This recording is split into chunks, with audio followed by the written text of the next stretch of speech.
Hey, it's Chronologically Gaming, the only channel that's perpetually retro because we're playing every video game in order of release. Joining me tonight is a very special guest. You know him as the host of Gen X Grown Up, which you can find on YouTube, vlogs, and podcasts. He's a true Gen Xer, and he is the master of all things retro. Chronologically Gaming is excited and humbled to welcome John to the show. John, thanks so much for joining us.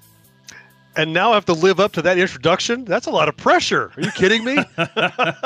Thanks for having me on. This is very cool. Yeah, thank you so much. If you've never seen the show before, we play every video game in order. We've started since 1971. And here we are. I'm going to be throwing John into June of 1982, and we're just going to play game by game as they're released. And if you've never been here before, then this is going to be an experience. Now, I asked John ahead of time, do you want to know what games you're going to see tonight? And John said no. He said, I want to be thrown to the wolves. Yeah, that's right. And so I did some quick math because I'm not good in my head. I opened up the calculator. June of 83, you said that we're at? June of 82. June of 82, I was 13 years old. Oh, cool. I mean, prime gaming, right? I mean, right there. Yeah. Love it. Awesome. Okay, so the way this is going to work is we're going to June of 1982. We're going to be playing all the games. How familiar would you say you are with video games of 1982? If you were 13, that was... Pretty good. Pretty good. Yeah, I mean, and we were chatting a little bit before the show talking about the platforms and environments that I knew incredibly well, right? There are little columns of stuff I didn't know or have, but my buddies had most of those. Oh yeah. And that was, you know, let's see if we can trade some games, copy some games, you know. We were double cassette deck, tape to tape copying cassette games. Yep. Oh yeah. Yep.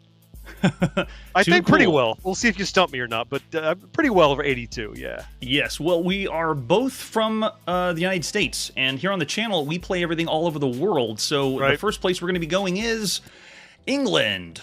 The last game we played was the ZX81, because that's how they say it in the UK, and we're going to press forward to see our next video game. It is the exact same game, but for the brand new Sinclair ZX Spectrum. This is Invasion Force, the release by Arctic. Let's take a look at the cassette. I usually say box, but this is the cassette you would have had in the palm of your hand for Invasion Force. What does that box tell you, John? It tells me I'm in the 80s, and it tells me that we're familiar with Tron at this point. Oh, yes. It's June. Was the movie released in June? I know it was summer. It was a summer blockbuster, right? I think so. Yeah. Yep. Oh yeah, look at that. The grid lines, you got to have those. Yeah. Let's see what other art we have for Invasion Force. So this came in other flavors. It also was released here for another title. I don't know what they're doing with the front of that one. What are they going for? Is that is that a foot bath? What is that? Or an upside down sofa? Yeah, maybe. Look at crooked. Yeah. Oh man, and there's the cassette we're going to pop in. You can see all the instructions. Thankfully, we don't have to follow everything, and we don't have to wait as long. It just loads for us. It's beautiful. And there's an example of the screenshot for it, Invasion Force. This one we don't have a manual for, but you can see it is released with lots of versions, including another one that's a re-release. We're going to play the first one. Here in June 1982, this is by Arctic Computing, developed by Simon Wadsworth. Oh man, they're already kicking up the... It's like they know this is a computer we can finally make sound for. Quick, put some sound in, any sound. Don't stop making sounds, whatever you do. Okay, so if you haven't been here with a guest, John is currently plugged in with us. We're going to say we do require instructions, so let's say yes. Sure. Now, I'll tell you from the screenshot, just at a moment when you zip by it, it looked like Phoenix to me. Oh, with the boss. Yeah, the ship at the top. That's right. Yeah. The one we played on the ZX81, I think that's all it was. It was just the boss at the top. So now we just have... I think it's going to be the same game in color. And looks like we are the only remaining defense on Earth against the huge alien invasion. Blah, blah, blah. The flagship will be aided by many bomb ships who will drop bombs on your ship. This is interesting. Changing up the way they switch to screen. That's right. Right. I guess clear screen was too efficient.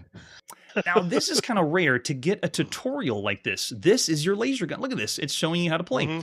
And we don't have the ZX Spectrum keyboard in front of us, but it's that spongy chiclet keyboard. And we're going to go a little easier. It's going to work in the palm of your hand, John. You don't have to actually play on this keyboard. But bear that in mind and pretend you are playing on that spongy ZX Spectrum keyboard, because that does affect how you play about the game. So we move left and right. We can fire using missiles with F. So they're giving us the instructions, which is kind of nice. They are doing it slowly, though.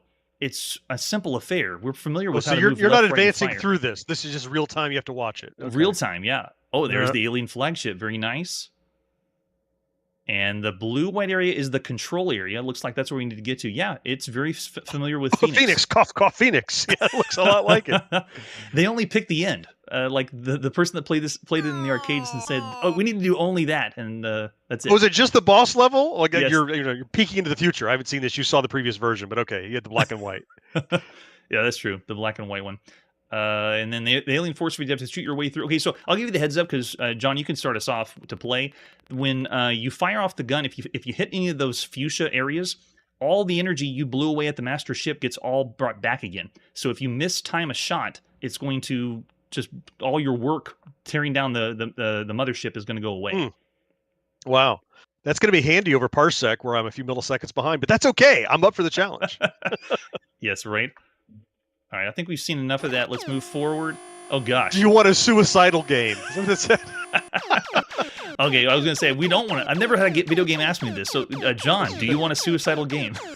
I'm going to say no for the purposes of our exercise. Okay, good. All right, so it should be simple controls, left, right, and then fire should be your bottom button.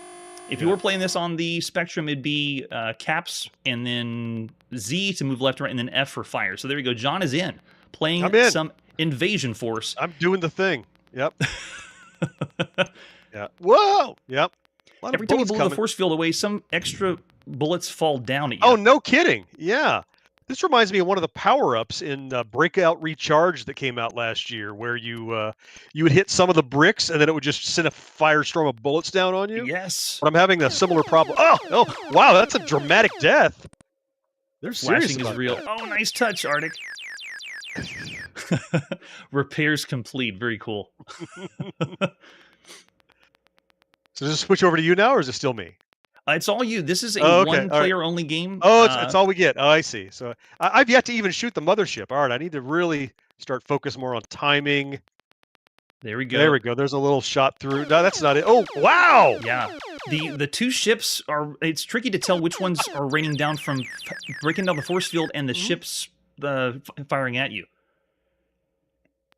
Yeah, and it seems, can they shoot through the force field? I don't think they care that there's a wall there. They're just shooting on through it. Yeah, it's like reverse Gorf, where they can go through and you can't go past. That's a nice analogy there. That'll work. But this would be, I would say, a little rudimentary. When we played the ZX81, I gave it 2.5 stars, just below what average would be. Oh gosh, we already got game over. Yeah, very difficult affair.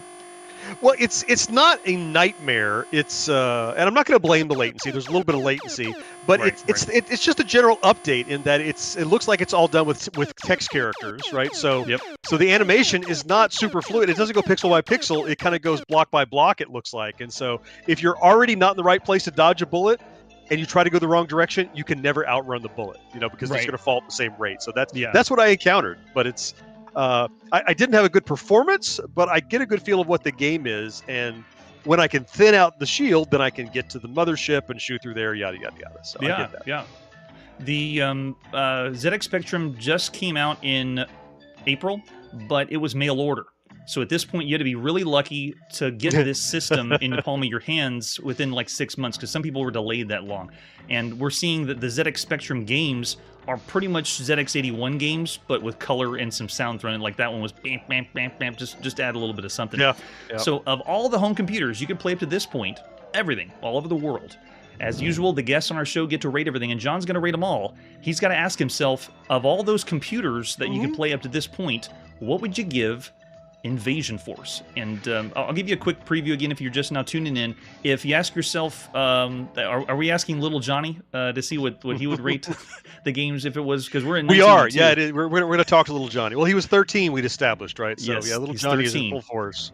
And if you tell yourself, well, this is a broken game, of all the computer games you could play, it'd be around this range. If you tell yourself this is a bad game, it'd be around the 2-star range. If you tell yourself this is about average for games you could play on the home computer, it'd be about this range. If you tell yourself this is a great game or excellent game for the time, you'd be around this range. And if you say this is one of the best computer games you could play of all the computer games all over, it would be this range.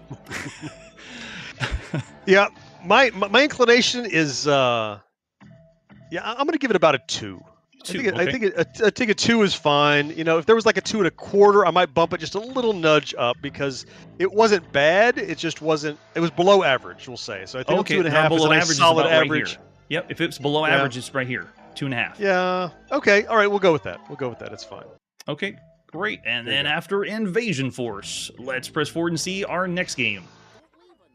Man, we're going everywhere. From England, we're going to Italy and putting in the palm of our hands Isidoro and Sonia, Cassia El Ladro, which is Heathcliff, handheld for Heathcliff, done with us by Polestil, which my Italian is terrible. I don't even have Italian blood. I can't pull it off. But let's take a look at the box of what it would be like to have this handheld at the time. Think of all those handhelds, which, by the way, I saw your video recently on Galaxian 2, and we did that one well on the channel. Yeah, and I gave it full marks for the time, so very cool. It's a great game. It's great. All right, so there is the box, and then what other artwork do we have for Isidoro, or it's Heathcliff. I'm more of a Garfield guy myself. Oh, yeah? Yeah, my colleague George is a big Garfield guy. I'm animated cat agnostic. I'm good with both of them. There we go. All right, let's put in the palm of our hands Isadora and Sonia, the Italian handheld for Heathcliff. And I'll tell you, John, of licensed games, they are few and far between right now. It's very refreshing. However, the handheld world has lots of licensed games we've seen so far. Popeye is already on handheld before we've seen him anywhere else. Mickey's on handheld before we've seen him anywhere else. And this is another one. We'll add Heathcliff to the let's license a handheld and pop him in there. That's cool. Okay, so if you've never seen the handhelds that we played before, what I'm going to do is switch off to game A, and then, John, you'll be up to move left and right, and just pretend it's in the palm of your hand. Oh, we even got the blips and bloops. Yep. So is the shoot, I see 2 shoot buttons. I'm assuming you only need 1 shoot button. Yeah. Only one, yeah. It's the same on each side. It's just... Determine what I'm not sure what... are you... I'm doing it. I'm doing something. Oh, I see. The dog is blocking your view. You have to hit behind the dog, behind whoever's trying to steal your fish in the background, I'm guessing. Okay. All right. So, yeah, the dog is in the way. So I just have to wait for him to move. We have to hit him. Oh, there. So that opened up. So in a way, this is a fixed shooter again. It's move left, right, and fire, but in the palm of your hand, just very rudimentary. There's effectively a shield. You just can't shoot through the shield. You know, like a Space Invader-y shield. And what's this? So I guess that's Sonia. That's the other cat who has nothing to do other than sit there and admire my throwing of balls at the the target. Yes, we're not rescuing the female in distress. She's just going to stare at you while you. She's awaiting a garbage lid full of fish. Such a delicacy. I am crushing this game. How do you get hurt? I mean, is there danger? Maybe it's a second level problem, but it's... Yeah, nothing's happened yet. To tell you the truth, I'm getting creeping out because it reminds me of Tiger Electronic games. We don't really see this style, the painted background and then the LCD overlay like a Tiger Electronic game. It's kind of rare to see this. We've just seen, just to have the context, the very first Game & Watch flipped screen oil can has come out, so there's only been one of those. I know that one. Yeah. That one's been out, and then as far as other handhelds, we see mostly the fluorescent display ones. So this one's interesting. It's a little rare to see this style, but honestly, it's freaking me out. It makes me think of Tiger Electronics. I mean, this looks like this has got to be a straight up LCD. This is not a VFD or anything. It's just an LCD with black and white. That's why the painted background to give it some character. Although, ironically, the character themselves are just transparent grass color, right? Because you never know where they're going to stand, right? It does let you see the character though. Look at the detail compared to everything else you could see at because consoles still don't have full characters. That's a good point. This large. I've done something. So now it's going to get tougher, is my hope. Oh, yep. Because that was pretty easy. So I see a fishbone up there. I wonder if we're throwing some fish bones at me. I don't know. It still looks like, I think the dog is just a barrier. It's meant to prevent you from. I think you're right. Yeah. So he's just an inconvenience. You have to wait for him to move to get to your target. All right, I think we got the gist of the handheld. Most of these I were think you're time right. wasters. Yeah. Fun. Are you Yeah. good to Yeah. move forward? Let's drop the handheld and. Yeah. I'm perfectly fine. All right, so I'm perfectly now, fine. of all the handhelds we've seen up to this point, it's June 1982. What would you think of this handheld compared to all the other handhelds out Yeah. there? This is a solid 2. This is a solid Solid 2. two. I mean, we know what else has been out there. You talked about the Galaxian 2 and stuff. I mean, that's far better than. Well, yeah. Yeah, I don't know what they're thinking here. If they're like, let's just. Well, it's like they do today. Let's use some old technology because it's cheaper to put out. You could use the latest tech, but older tech is probably cheaper, higher margin. That's why, even though cooler stuff is out there, we're getting this. Yeah, that's the idea of Nintendo with the Game & Watch too. Yeah, no kidding, right? Yeah. All right. So after handheld, let's see what's happening next. Yes. Here Hallelujah. we go. A game that needs no introduction. Yes, this is Jungle King, and here on the channel, John, we play every type of version. So this is the first version you can ever play. We're going to go to Japan to play Jungle King first by Taito. And whenever it gets released later as Jungle Hunt in the arcades, we might see that one later. All right, so let's take a look at the artwork we have for Jungle King. Taito Electronics. Oh man! Now, obviously Edgar Rice Burroughs and the family sued the hell out of him for this title. I had to change the name, but we get to play it before they sued him, which is kind of cool. There's an example of what we see in the arcade for the arcade cabinet. Have you played this in the wild? Are you kidding me? Well, maybe not in Japan in the wild, but absolutely. Yeah. You played Jungle King or Jungle Hunt? Yes, absolutely. I played Jungle King and Jungle Hunt without a doubt. Nice. Yeah. Oh, without a doubt.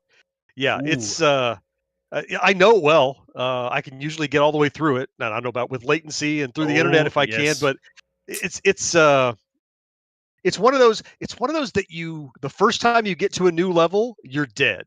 You've got to get to that new level the first time. Like the first time you get into the water, you're like, well, what am I doing? There's bubbles, there's crocodiles, and you have to learn. And then you get through that finally after 4 or 5 tries, and then you're like, well, now I got these boulders, little rocks and big rocks. I got to duck some, I got to jump some. And then finally you get to the guys that are holding the girl captive, and you can take 4 or 5 quarters to get to there to learn how to do that. But once you knew it, it was some skills that you could reuse each time, and then you became real good at it. So, and this one keeps checkpoints, right? When you get through one part, it'll keep doing that checkpoint. You keep putting quarters in, or that's right. Yeah, no. Yeah, well, you mean after you end all your quarters? I don't know about that. I think you have to restart if you get a new credit. I don't think there's a continue, but certainly within the game, if you die, I'm in the water, you'll continue in the water kind of thing. All right, credit, I think. I want to see it all. I hope we can. We'll see how far we can get with it. Well, there's some of the artwork for Jungle King. We also have the operator manual. So if you bought your own system, this is what you'd have inside. We have, again, Tarzan ripoff with Jane. I think it's funny that Tarzan has a like a leopard loincloth, and Jane has like Wonder Woman, she right? went. Well, she went down to the store and at Ron John Surf Shop and bought a bathing suit. Yeah, right. Why wouldn't you have animal skins or something? No, you're right. She looks like a Wonder Woman outfit. Look at the boots in the jungle. Yes, with the boots. And boots. Yeah, no, we know what Jane looks like. All right, so as usual, this is mostly technical, how to set it up. Don't get electrocuted. We are not setting up any arcade systems here. We want to know how it plays, or how they described it back in 1982. So Jungle King leaps from vine to vine, swims through crocodile-infested river, dodges falling boulders to save a beautiful girl who's been captured by barbarians. As the vines swing from left to right, you have to take swinging movements, pushing the button to jump from vine to vine, swing from the last vine, dive into the crocodile-infested river, push the button to destroy crocodiles with your knife and earn bonus points, make it through the river safely, run up the hill, jump over the duck over the falling boulders, find the beautiful jungle princess who's guarded by hostile barbarians, use the jungle controlling button to jump over barbarians, and then you get 10,000 points for extra lives. So that's pretty bare bones, and Taito sometimes does this. They just say, here's what you do, all right, go and play the game. Yeah, that's how the game works. Good luck. Yeah, right? So for other versions, in Japan, there was an earlier one, and then there's one with alternate sound. We're going to play the first one that you could play, Jungle King, in the arcades in Japan by Taito, the beginning of June 1982. So we're going to crank this from the first view. This is just what you'd see. So I have all the artwork, but I'm going to zoom this in. So just bask in what it's like to play Jungle King in the arcades, everything that surrounds the CRT. Just that whole bezel. Yeah, all that cool artwork. Yep. A little bit of instructions for you. Yeah. I don't know how many times I didn't learn about all the instructions until years after I first played it and knew how to play it. And then I would find out one little detail, like, what? The dig dug guys are worth more if you attack them from the side? I never knew. Like, I learned that like 10 years ago, and I played it for 40 years. Yeah, because we go through these details before the show, I'm finding out things in games I played hundreds of times I didn't know.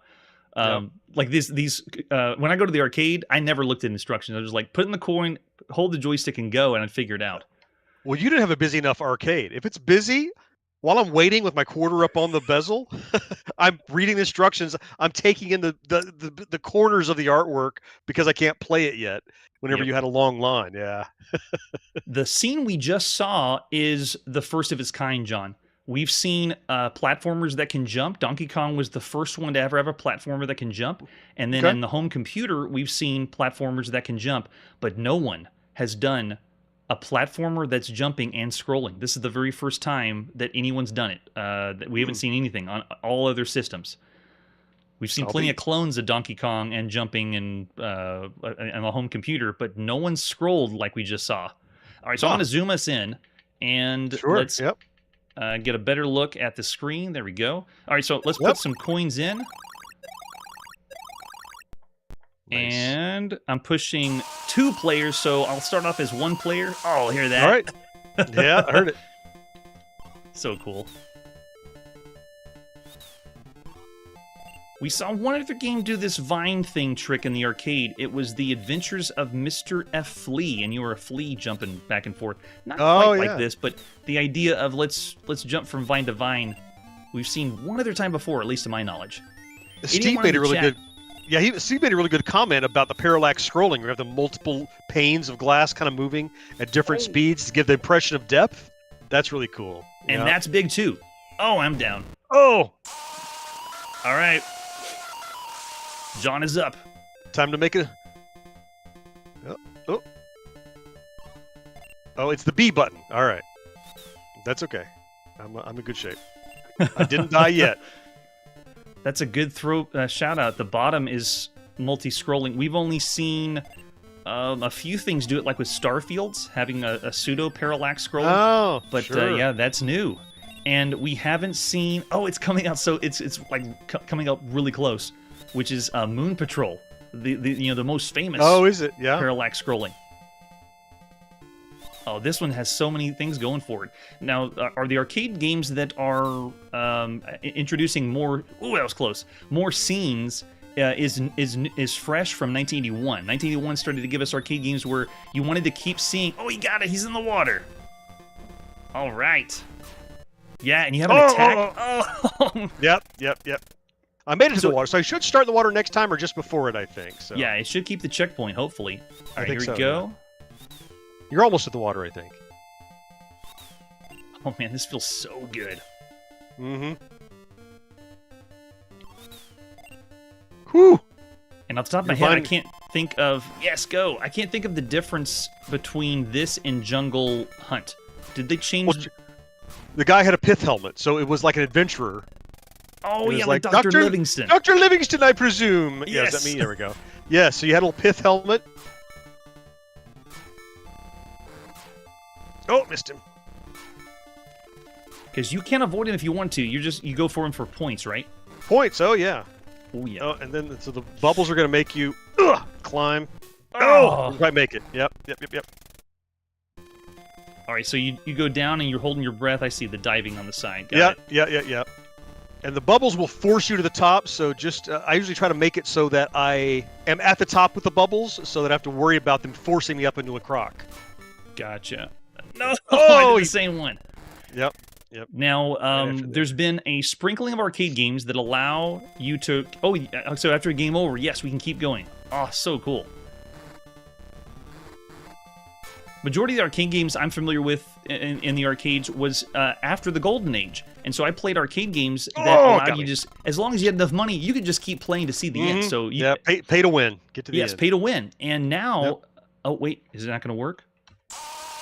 Oh, it does. Okay, so this is not a pay to win. When we had enough credits Start your back. And we have to go back to the beginning. There was a few titles, Fantasy comes to mind, that you could go scene by scene. They had 10 different scenes, and as long as you had the money, you could keep going until you saw the end. And I did. It was one of the first times we could do that. So this is still not the pay to win. Tell you what I learned about pay to win was I did a video a few years ago, and we're like, let's just play the living hell out of Rampage. Rampage is a fun game, a quarter at a time. When you have infinite coins, nothing. There's nothing to it. You know, after you see, well, yeah, Philadelphia, Chicago, yeah, they just name them different things. They all look the same. Yeah. And they look the same, and it's no more interesting. Yeah, it took the fun out of it. Gauntlet's another one. You can just pay and pay and pay and pay, and it stops being fun because the difficulty ramps up so high that you're just paying every 30 seconds, you know? Yeah. Yes. All right. Just skip the vine. Yep. All right, let's see. Nice and easy. There is... Oh, the knife didn't hit. There is a little bit of a lag. Not lag, but after you use the knife underwater, you have there's just a bit before it's active. Yeah, for sure. Yeah, no doubt. You can't just go stabbing everything. Yeah, I like to swing when the other vine is completely off the screen because I know it'll be there when I get there. Ooh, yeah. Another big shout-out is this game is one of the first games where the player you're playing as looks like a human being. I'm trying to think of another game we played where you look human. Now, we played some home computer games where they're using multiple sprites to give the illusion of it's a person, but it's still like one color. But this is very well done of the playing as a human being, because Mario was a human being, but you got to think, look at the size difference of the character. Oh, nice. And these first two scenes are still excellent. Like, look, even here we have some parallax scrolling at the bottom with coral. But the next scene, I would say, is the most seminal in that it's doing something that everyone's going to be copying later. The side-scrolling platformer where you're jumping, we haven't seen that yet, and this is the very first game to do it. Soon after we saw Donkey Kong in the arcades, the very next Donkey Kong variant was a handheld, and then after that we've seen Cannon. Oh, that's the other problem. His mouth is open, the knife won't even help you. Oh, okay, that's probably why. Yep. I see. So I'm going to try to avoid them. And then I'll watch them when they close. Yep. Yeah, if his mouth is wide open, I think even the knife is just, he bites your hand right off, knife and all. See him? His mouth is wide open, just like that. Yep. I even got a pro here to help me, and I blew it. Oh.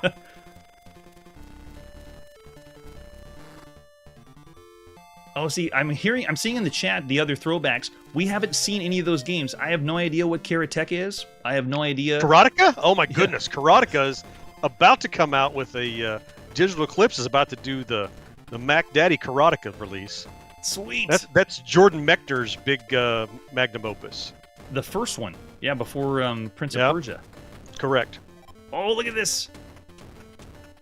On a roll, and there's also ducking, but you don't even need it. You're jumping all the way. You don't need it so much on the first level through. They will jump high. Just watch. Once they jump high, they'll bounce slow once too. So if they bounce, see, there's that one just bounced high. Oh, there we go. Oh yeah. Oh, there we go. Oh, that's gosh. I should have ducked ahead of it, not behind it. But yeah, you get crushed. I love the feeling of adventure in this. This feels like you're... Oh, man. This game feels like you're accomplishing something, which also is rare for arcade, because most of the time it's repeating things ad nauseum. How many points can you get, and then after you get the points, that's it. Look at that. Oh, no! I did it. Oh, I was past mid-screen, because you can't push past mid-screen. You got to stay in the back half. Wow. Well, do you want to go again to try to go to the end, or you want to say that's good for Jungle King? No, we're okay. King? But the end is just where I'm going to die a few more times, because you got to time these jumps over these villagers that have these spears, and you got to get up to the girl to save her, save Jane, I guess. But I feel like we've gotten it. Yeah. I haven't even seen Jane yet. Yeah. All right. So Jungle we saw her King. go-go boots. I know she's in we did. We got some of the manual, right? Which went to the store. All right, so of all the games you could play in 1982, of all the arcade games, so now we're in the arcade world, what would you say Jungle King is? I'm going to go, this is like a 4.5 region, is what I'm thinking. So tell me your criteria to make sure you fit in your category. So how do you describe a 4.5? Let me feel is above or below that. If you're in this range, you say the game is great or excellent for all the arcade games. If you're in this range, you say this is one of the best arcade games you could play up to this point. I think it's there, 4.5. At this point, it's really 4.5 easily. You got it. Yeah, I'm looking in the chat. People throw their votes out. Tell us see 4.5, 4.5, 5. Yep. Yeah. Very nice. A lot of variety. Yeah, Amanda's right. The variety. The fact you go from scene to scene to scene and see something different. And there was that discovery.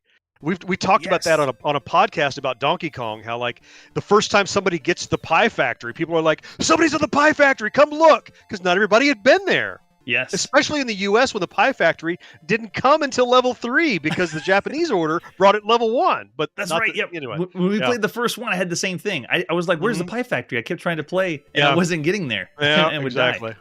Yeah. So people would go, "Oh, he's on the rocks. He's dodging the rocks. Come look."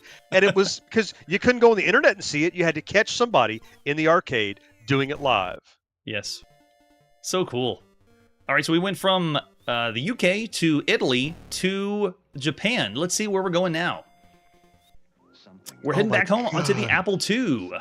It's time to play some Kamikaze. I see what's next, but we'll look at Kamikaze first. My head in the chat can't see it, so make sure. Well, I didn't say it, but I saw it. All right, so let's take a look at the box for Kamikaze. This is by Hayden Software. Ships mines in a crazed dive bomber. Looks like World War II, if it's using Kamikaze. Let's flip it over on the back. Yep. This challenge demands practice, patience, and cunning. Bombers, mines, and crazed dive bombers. An original creation by Hayden Software. Are you up to the challenge? Very nice. So it's an arcade-style game we can play on our computer. No strategy games tonight. I won't subject you to any of those. Let's see if you have any other artwork for Kamikaze. Have you heard of this one or played this one? No. Never seen this one. All right, let's pop in that disc and play some Kamikaze. The beginning of June 1992 by Imaginative Systems Software. Here we go. It's time to bust out the Apple IIe.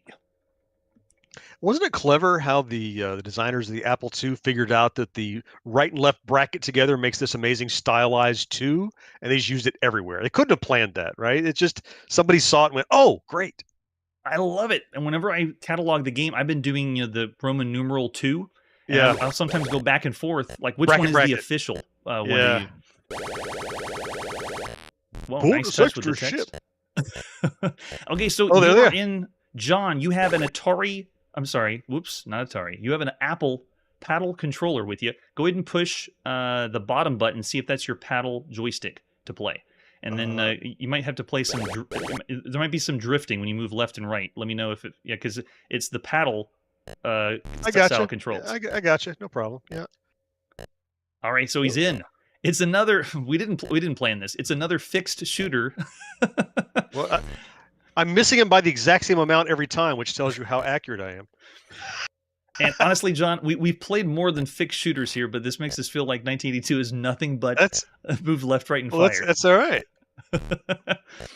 They're pretty predictable. Their pattern is not too bad. It's not to say I'm good at it. I'm just saying the pattern is pretty predictable. I've not shot the top plane yet, I don't think. I haven't got the timing of that guy down. There we go. Oh, yeah, there we go. It's not doing anything different, though. It's just planes dropping bombs. And whenever I was testing this out before the show, this was it. I got to like 10,000 points. And then after 10,000 points, it was still the same screen. Oh, man. So, and we saw it in the demo there. I'm going to start again because I feel like we saw in the demo there was a plane diving. We know it's a thing. Yeah. And if you get far enough, that's true. It did switch up, and the planes did dive a little bit after so many points. But this screen or this scene is all we got. My boat is spawning right in the middle of bullets. I don't know. I call that a programming error if you're starting and dying. Yeah. All right, so there's something interesting here, but not having the proper paddle doesn't help me a great deal. But true. Like, I don't know how far I have to get where it's more interesting. Of what I played of it so far, it's a snoozer, but you never know, right? Yeah. I agree, and we'll go ahead and take that 5.25 floppy disk out, and Pop it out. I've played around 10,000 points, and it was the same scene, but the planes did a few different maneuvers, so that would be the only difference. So there you go. It's like a 1.5. 1.5. So it's in the Like bad range, and I'm with you. Yeah, It is a poor it's title. not great. It's something. I mean, if I acquired it for free, I'd play it, but I wouldn't have sought it out, I don't think. Yeah. Graphics are pretty good though for the Apple II. Looks pretty good. They do. They had a little lot of. I don't know if the Apple had this like the Atari had, but if you put pixels on odds or evens, you can get some more aliasing that creates more fake colors that are generated inside the CRT. It looks like they were using some of that there, which is it's clever. Yeah. We also do some Let's Reads while we're doing our journey playing all the video games, and so we've been checking out Atari magazines and even Softline for Apple II. Cool. And they talk about the like Ken Williams talks about how he gets the graphics to work correctly or work and pop in the Apple II.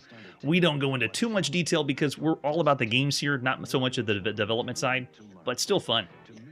All right, now let's go back to the arcade. It's time to play Kangaroo. I'm so excited. All right, let's take a look at the artwork for Kangaroo. Now, this one is two different ways you would have seen it. So this one is one of the advertising flyers in Europe. We also have the one that was available in North America because Atari published it in North America, but this is the one we're going to be playing. We're going to Japan to play the Sun Electronics, later to be named Sunsoft. That's right. Nice. Here you go. And I've never seen this artwork before of what it would have been. I haven't seen this either, no. It looks like, I mean, a real kangaroo. Yep. It's not as cartoony as... yeah, and the cartoon kangaroo looks more like an aardvark or something. It looks really odd with his little pointy ears there. But I love that they have the boxing gorilla and they have the monkeys that throw apples as their artwork. Love it, yeah. When I first played this, I thought... They look very much like they do in the game, too. Yes, they do, yeah. Nice touch. I thought when I first played this was a sequel to the Anteater game. Well, Keith just said the jump mechanism on Kangaroo sucks. It's a very... I understand what Keith is saying. It doesn't suck. It's a very specific kind of jumping. Yes. That you have to... It's an acquired jump. Yeah. Yeah. It's not obvious. Like we were just talking about the knife in Jungle King. Yes. That was a little bit of a latency when you do it. The jump in Kangaroos like that. You jump, but the beginning of the jump is the crouch. So you've got to prepare the crouch before the jump or you're jumping late. So yeah, and that's that one frame of the crouch, right? Before you can do the jumps. I think so. Yeah. One frame of animation for sure and how long it sits there. But yeah. All right, so we're back in Japan in the arcades. This is what we would have seen. Actually, no, this is not. This is that looks like the US one. Yeah, this is the U.S. one. So I couldn't find an arcade cabinet of what it would look like in Japan, but the game we're going to be playing is the first release in Japan. There's the control panel. Can you go back to that first document? There was a little black and white picture of, I think, the Japanese cabinet. Oh, right here, this one, the cocktail one. Keep going back. No, there was another one that I saw somewhere. There. Oh, there. Because I saw it, and I'm like, that's not Kangaroo. That's got to be the Japanese one, unless it's just a generic cabinet image. If it was the same one, this one is the German flyer. So, okay. But that's a good point because sometimes they'll be released in Japan, and then the first place that they get the same system is Europe. So it's possible that is the same design, probably with German on it. All right, so Amanda's commenting on the freakishly large kangaroo feet. You're right. And there's the PCB. Ooh. The control panel. Controls, and there's the arcade marquee for Kangaroo. Very nice, flashy. And again, this is the North American when Atari got a hold of it with some fan art for us. There you go. Atari. Yes. So nice. All right, and as usual, we have the manual. This is the one you would have seen by Atari. So if you get your brand new arcade cabinet and you're one of the operators, check it out. Look at that. They even have the pixel art for the front. Nice touch. And you can really see the anteater-like face there. Yep. Oh, nice. Like I can hear Jackie Mason's voice. You know, hey, where did that ant go? Where did he go? From the cartoon. Hey, boo-boo. Hey, boo-boo. All right, so let's scroll down and find out what they said about the game then. What is kangaroo to them. I wonder if they say, this is just like Donkey Kong. Shh, don't tell anyone. Yes, right. All right, so Atari usually tells us what the new features are. The joystick control is an 8-way position made of steel molded plastic.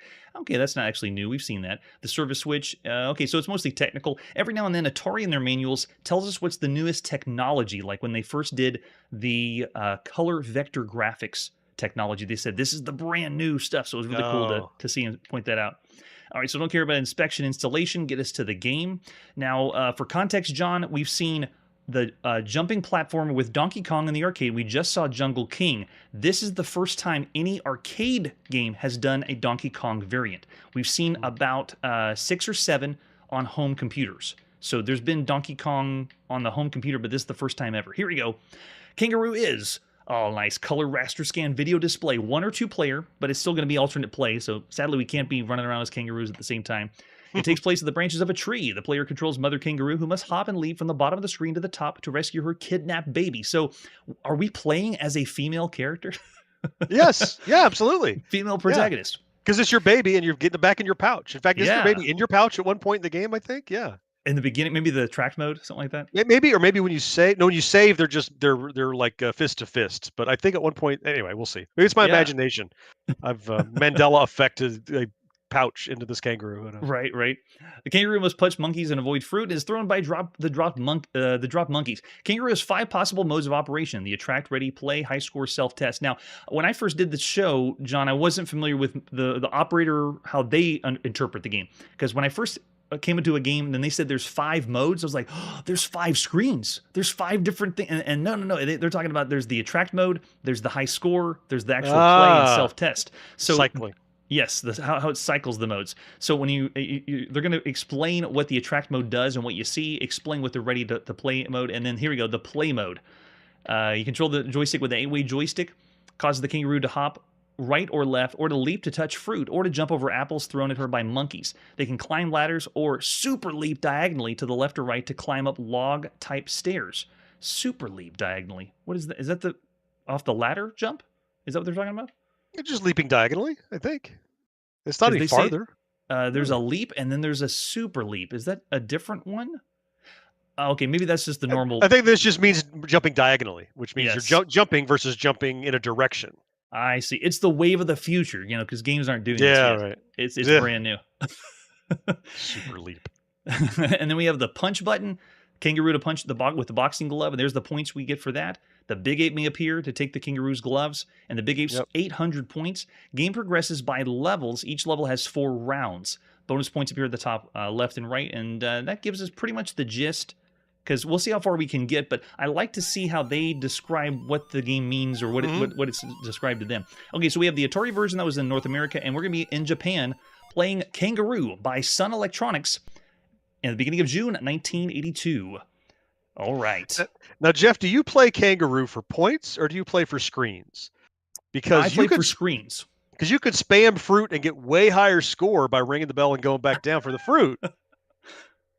That's how the pros do it, right? Don't they sit around and play and get the fruit so they can rack up the points? Right, exactly. That's what you do. Yeah, it's like min-maxing this game out. You're like, well, okay, I can make it at the top, but if I go up and down 5 times to get all the fruit, you get a much higher score, and you're still on screen 1. Yeah. How do you play? I usually go back for fruit once because it gets much harder after a while. So I'll ring the bell and go back down 1 time for the second round of fruit usually. So nice. All right, so bask in the arcade glory, what you saw around the CRT at the time. Let's zoom it in and get going. There we go. So I'm going to put a bunch of coins in, and then 2-player is up. Oh, there we go. We got a nice cutscene before. There we go. You gonna go first? Do the honors. Let's go. All right, so this is unique. Punching. Physical violence, because we mostly have been dodging and avoiding, or shooting. There has been very few let's fight and punch each other, unless it's a boxing game. So boxing we've seen on television and lots of home consoles. In the arcade, not quite as much. So it's kind of cool that I can punch something and get some aggression out. And I tell you what else not for nothing. First of all, Grumble. Thank you. Nice to be here.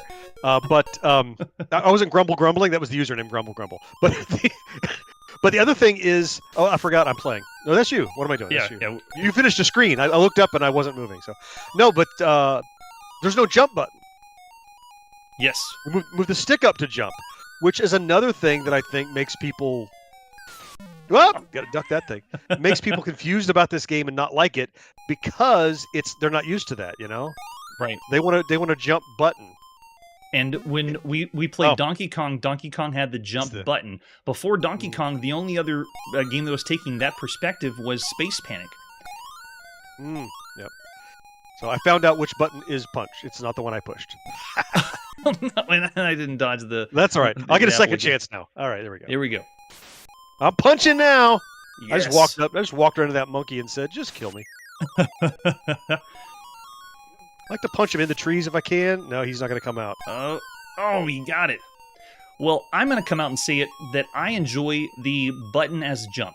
And this game I do too. Yeah. is the beginning of all the games in Europe that we're going to see on home computers where they have up as jump. And I'm looking at you, ZX Spectrum, and I'm looking at you, Commodore 64, because there needs to be a button to jump. See, that's the other problem is that Gorilla will come out when you're trying to spam fruit. Oh, I didn't quite make the jump. Yep. I saw he was rolling it. I tried to jump, didn't quite get there. All right, so I'm now on screen 2, making my way. Interesting. You can't jump. Oh, he fell too far. The fall damage. Oh my gosh. Are we getting 2 lives? It must be a dip switch setting. Yeah, and we can adjust that if you want to do some... That's all right. That's all right. It's not like I've made so much progress that I hate to start over. Right.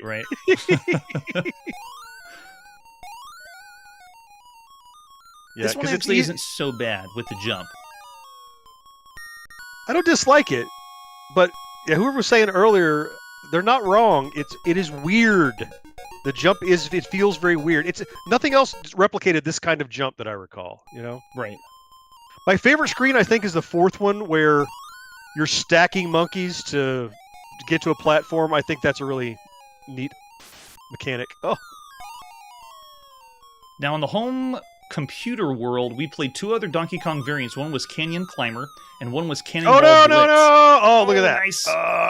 No, I didn't quite make it. Didn't quite make it. I dodged all the apples, but didn't quite make it. I'm sorry, you were saying. We played 2 different home computer versions of Donkey Kong that they ripped off. One was Canyon Climber and one was Cannonball Blitz that were very, very good. I know Canyon Climber. Yeah. That's an Atari 8-bit one, right? I mean, it was there. I don't know where else it was. That's right, yeah. And we just played that one earlier this week. So the Donkey Kong style game is a lot of fun. And this right here has more to it because you can punch and jump. Oh, nice. I got him before he threw it. Man, I'd forgotten Canyon Climber. You just, snapped a whole folder full of memories alive in my brain. We had fun that day. It was playing it on 3 different variations. Did it come out many places together? Yeah, it was Apple II, Atari, and the TRS-80 Color computer. Oh, here we go. Major jump. These are the ones where I get hung up. These are tight jumps. You got to make sure your toe needs to be over the ledge before you make that jump, or you will fall. But if you go a little bit farther, and you're really... Oh, there's your monkey. Oh, nice lucky jump. Oh, man. Yep, that was... Go. Nice. Oh, my gosh. We haven't seen Popeye yet in the arcades, and that gorilla is very similar to the resolution of Bluto, or Pluto? Yeah. What's Brutus? What does he go as? Well, it's Brutus or Bluto. It depends upon when you're talking about him. It changed over the years, which is funny. I was doing some research because of the history of Popeye and Donkey Kong. Where, Donkey Kong basically was going to be a Popeye game, and they mapped directly, right? So you have Popeye is Mario, and you have Olive Oil is Pauline, or whoever she is. Right. And... Oh, you have the game over. I'm sorry. So I want to get back to where you can play 2. Give me You're good. I think maybe it might not have been 2-player. You're good. You're good. Oh, he's gonna throw. Oh, you stepped in. But Donkey Kong basically is Bluto or Brutus, depending on who you ask, right? Right. And all the way to the point that the barrel, the hammer is spinach. What's the thing that makes me immune to the things that hurt me? is going to be this hammer that was basically the spinach mechanic. But when they couldn't get the license any longer, oh, you lost your gloves. Oh no, he took them. Waves a little flag. So now all you have to do is dodge. You can't do any attack. Oh my god, so many apples. And then the unfair apples come crazy flying. Yep. All right, let's jump it out there. And the screen after this is I don't think I've ever finished that without a cheat code. Well, we do have the dip switches we can mess around with if we wanted to. There you go. Nice. I dare you to finish this next level. Dare you. I have never made it past the second screen. So whenever I played this in the arcades, I only played the first two. That whole monkey scene, because you said destroy the monkeys, that's how I knew what to do, but I've never been this far. Well, there you go. See there? Oh, and they have game registration too. What a great game. John in for the memories. All right. Too cool. The graphics of that arcade game are really similar to the Japanese home computer that's going to be coming out in 1983 called the Sharp X1. You saw the scan lines across. Mm-hmm. And I know we could turn that off and change filters and so forth, but I try to do what's going to be close to a CRT and what they had programmed at the time, even on home computers. But I noticed you had the CRT curvature and everything. I noticed that you like to keep on. Yep. Because whenever if you've dabbled with any emulation, John, do you like to stretch and fill the screen, or do you like the ratio as it came, or pixels as they came? Oh, I don't stretch. Yeah, I keep the right aspect ratio, but I zoom in. Yeah, but it depends on the platform. Like scan lines sometimes when I'm playing 2600 stuff, I make it look like a grainy RF tuner. I like it to look dirty, like I remember it. Yeah, that's great. I love it. All right, so of all the arcade games, we played 2 tonight. Of all the arcade games you could play up to this point, what would you give Kangaroo? For me, this is another 4.5. Ooh, yeah. It's just visually, I agree. I think it was Keith who was saying the jump is weird and all that. But I mean, despite it being visually weird, and despite the difficulty that I had with it, and it like the collision detection is a little flaky. Don't care. I played the living crap out of it because it looks so good, and there were so many things to do, and you can hear the attract mode in the background. Like the sound is so bright, and there's a little song there. It's just a charming game. Yeah, that's fantastic. So again, one of the best arcade games you could play up to this point, and still fresh. The idea is very, very fresh. All right, so it is now time to put our video game playing on pause this evening. We continue playing everything in order of release. And John, I got to thank you again so much for coming on, putting this all together, and indulging some random guy's hobby for this insane quest. Of all the things you saw tonight, is there something from 1982 or from 13-year-old Johnny that would be the coolest, awesome thing? Like, what would be the coolest thing that you would have seen in 1982? That we played tonight, it's easily Jungle King. Oh, yeah. It's easily Jungle of those things. I mean, look, I could play any old computer game and find something in it, right? But I'm trying to look at it with a critical eye. So, when we looked at the computer games, you judge them. But, if I had that disc or had that tape and put it in, there was no internet. We played what we had, and we found something to enjoy in it. And it didn't matter if it was like a meh game, because there's another disc after that. You can go for another one. But yeah, Jungle King's probably the highlight of the ones we played tonight, is one, and holds up so well still. Yes, definitely. What's a game that we didn't play, but something that was one of the good ones or best ones for your favorite from this time? Oh man, oh goodness. I mean, there's, I don't know if I know the years as accurately as you would, but you certainly would. Well, we've already seen Dig Dug. Yeah. That was in the arcades in Japan. And then we also have Moon Patrol that's going to be coming up soon. Yeah. I mean, Dig Dug is great, but like on the computer front in '82, I mean, there was so much great stuff, like arcade ports that came to the computers that were so stunning, that went beyond what we saw. Like, we thought the 2600 was amazing, but we knew its limitations. And then we saw what ColecoVision could do, and we'd be like, oh, that's pretty amazing. It's like the arcade. And then we saw what home computers could do, and it was that plus, on top of that. So I think really the thing that struck me so much back in 82 era was arcade games coming to home computers, and not being pixel perfect, but being spirit of the game and gameplay and flow perfect. That was what's blowing. Yes. That was what was blowing 13-year-old me away. Was like, like this is Donkey Kong. It's not, but the gameplay was right. It was no longer bing bing bong, bing bing bong. You know, he jumped with an arc and all those things. Yeah, so I love those arcade games coming home. Was probably my highlight of '82. Yeah, I love it. And the trend we've seen, arcade comes out like this Kangaroo game. I'm pretty sure after this we're going to see something that looks really close to Kangaroo back on the home computer. Yeah, we're going to imitate it. All right, so tell us what's going on in the world of Gen X Grown Up. There's nowhere we're not, but I mean, there are two main forks of what we do at Gen X Grown Up. Of course, we have our YouTube channel that I'm sure Jeff's going to link somewhere above or below, whatever these things are that you can find. And I'm actually, since I was laid off back in November, YouTube is my full-time job. I'm living off my savings and trying to build an empire.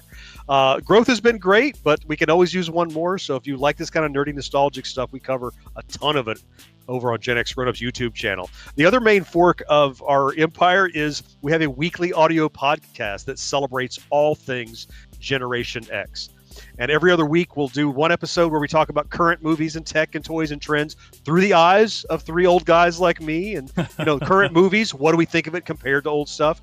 And then we do the opposite weeks, we do what's called a backtrack, where we pick a single nostalgic topic and dig in on it. It might be VHS, or it might be the Dewey Decimal System, or it might be Princess Purple Rain, or it might be 80s fashions, or whatever. We dig in and talk about that. And you can find that anywhere that you listen to podcasts, Google or iTunes or iHeart or Amazon or wherever those things are. And then plus all the socials, of course. If you just haven't gotten enough of us yet, you can find us over there too. So yes, they're everywhere. Really enjoy your stuff. Thanks again for coming on. And for this evening, we must sign off and continue our quest next time. We will catch you then. Good night. Hey everybody, thanks for checking out the channel and joining me on my quest to play every single video game in order of release. We'll be streaming live every weekday at 9 p.m. Central, so join us and let us know if we missed any games along the way. This video would not be possible without Launchbox, RetroArch, and MAME. Tell all your friends there's some crazy guy named Chronologically Gaming trying to play every single video game. We have links down below that'll send you to places like our Discord and Patreon, and one that says all the video games we've ever played. If you go there, it's a list of everything, and you can click right to the game you want to see. Chronologically Gaming is the name to look for. We are perpetually retro, and we will catch you next time.